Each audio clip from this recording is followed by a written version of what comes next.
દાહોદની અંદર 2 કરોડથી વધુનો દારૂ ઝડપાયા હોવાનો એક મામલો સામે આવ્યો છે। એલસીબી અને કતવારા પોલીસની મોટી ટીમ દ્વારા કાર્યવાહી કરવામાં આવી છે, જેમાં પ્લાસ્ટિક રોલની આડમાં લઈ જવાતો જે દારૂનો જથ્થો હતો તેને ઝડપી પાડવામાં આવ્યો છે। અમદાવાદ ઇન્દોર હાઈવે પરથી આ દારૂનો જથ્થો જે ઝડપી પાડવામાં આવ્યો છે। એલસીબીની ટીમ અને સ્થાનિક પોલીસ દ્વારા મળી અને કામગીરી કરવામાં આવી છે અને આ ઓપરેશનની અંદર દારૂનો જે મોટો જથ્થો છે તેને ઝડપી પાડવામાં આવ્યો છે। દારૂ ઘુસાડવાનો આ નવો કિમિયો, જેમાં પ્લાસ્ટિકની આડની અંદર દારૂ ભરીને લઈ જવાતો હતો, ત્યારે તેને ઝડપી પાડવામાં આવ્યો છે। સંવાદદાતા હેમલ અમારી સાથે જોડાઈ ચૂક્યા છે। હેમલ, પ્લાસ્ટિકની આડની અંદર દારૂનું હેરાફેરી કરવાનું એક કાવતરું જેને પોલીસે પાર નથી પડવા દીધું, વિગતો શું ઝડપી પાડ્યો છે જથ્થો પોલીસે?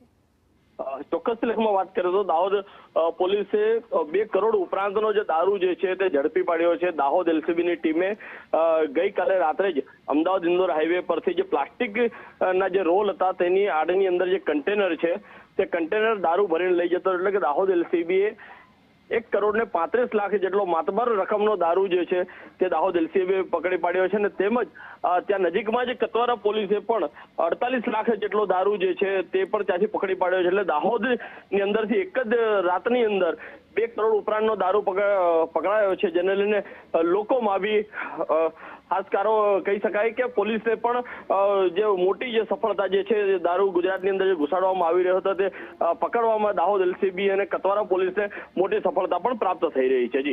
જી આભાર હેમલ।